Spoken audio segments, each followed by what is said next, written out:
Di video sebelumnya, Squad Health sudah membahas mengenai apa itu inner child dan bagaimana tanda dari inner child yang terluka.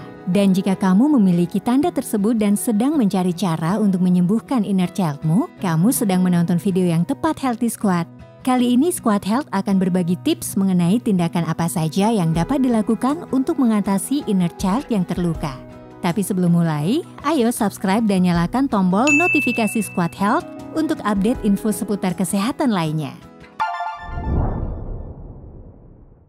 Pakar psikologi dari Amerika, Dr. John Bradshaw mengatakan bahwa usia 6-7 tahun merupakan masa perkembangan gelombang otak secara pesat dalam merespons sesuatu. Pada usia tersebut, anak sedang berada pada gelombang otak 4 hingga 7 theta. Nah, di kondisi gelombang theta ini, anak akan mudah mengingat suatu kejadian yang kemudian menjadi sebuah long-term memory. Biasanya long-term memory itu mempengaruhi kepribadian serta perilaku anak di masa depan. Jika pengalaman di masa lalu itu adalah hal yang menyenangkan, tentunya dapat terbentuk inner child yang sehat dan bahagia. Lalu bagaimana dengan inner child yang terluka akibat kejadian di masa lalu yang menimbulkan trauma? Dapatkah inner child itu disembuhkan? Jawabannya adalah bisa. Inner child yang terluka dapat disembuhkan meski kita baru menyadarinya saat dewasa. Ada beberapa cara yang dapat dilakukan untuk menyembuhkan dan memperbaiki inner child yang terluka. Hal pertama yang perlu kita lakukan adalah menerima keberadaan inner child yang kita punya dan berusaha mengenalinya. Jangan malu untuk menerima bahwa kamu masih memiliki inner child dalam dirimu, melainkan terimalah keberadaannya. Dengan menerima keberadaan inner child dapat merubah pola pikir dan tindakan kita menjadi lebih terarah. Kedua, pahami apa yang telah terjadi pada inner childmu. Ketika kamu menyadari bahwa kamu memiliki luka pada inner childmu, kamu harus mulai mencari apa penyebabnya. Itu adalah salah satu tahap yang harus dilakukan agar sembuh. Kamu dapat menguliknya dengan cara mengingat kembali masa kecilmu dan kamu tuangkan dalam sebuah tulisan.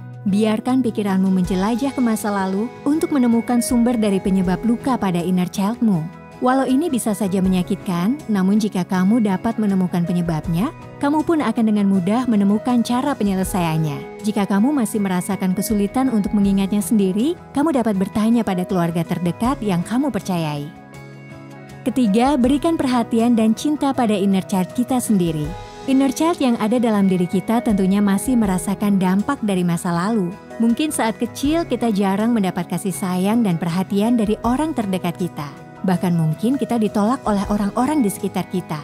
Yang perlu kita sadari, peristiwa tersebut sudah lama berlalu dan saat ini kita sudah dewasa. Salah satu cara untuk memenuhi kebutuhan masa kecil kita, yaitu berikan perhatian dan kasih sayang pada inner child kita. Bayangkan kejadian atau situasi yang menyakitkan di masa lalu dari sudut pandang inner child kita. Kemudian berikan inner child kita dukungan dan perhatian yang dibutuhkannya di masa lalu. Keempat, bermain seperti yang kita lakukan saat kecil. Bermain seperti yang biasa kita lakukan saat kecil dapat membantu kita merasa lebih terhubung dengan inner child kita.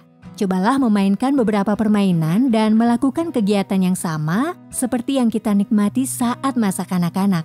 Rasa bahagia yang muncul dapat membuatmu semakin terhubung dengan inner child. Selain itu, perasaan bahagia yang kamu rasakan saat ini dapat mendorong penyembuhan pada luka inner childmu. Kelima, berkomunikasi secara verbal dengan inner child kita. Cobalah berkomunikasi dengan inner child kita melalui kata-kata, baik lisan maupun tulisan. Kamu dapat melakukan di rumah dengan berbicara di depan cermin, bahkan menulis pada buku atau secari kertas. Cara itu bisa menjadi alat yang ampuh untuk menghubungkanmu dengan inner child kamu. Kamu dapat mengekspresikan perasaan dan pikiran tentang apa yang terjadi di masa lalu. Keenam, memiliki rasa tanggung jawab terhadap inner child yang kita miliki.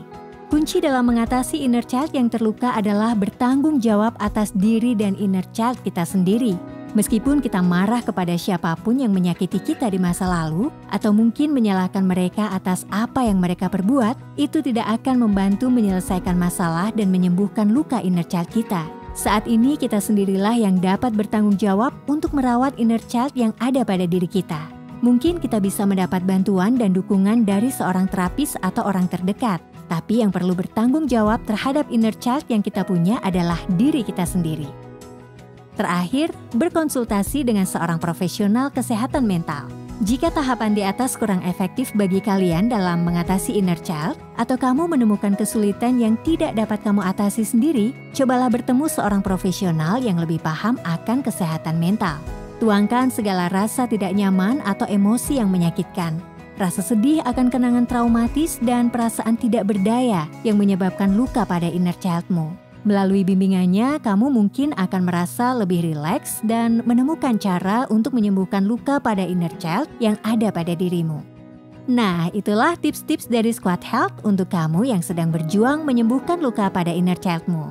Apakah ada di antara kalian yang sedang berusaha menyembuhkan luka pada inner child? Share pengalamanmu di kolom komentar ya. Mungkin tidak akan mudah untuk mengulik masa lalu yang menyakitkan. Namun jika kamu ingin sembuh, kamu harus temukan sumbernya dan jangan takut untuk menghadapinya. Jangan lupa untuk like dan share video ini, serta follow semua akun sosial media Squad Health ya. Sampai jumpa di video selanjutnya. See you!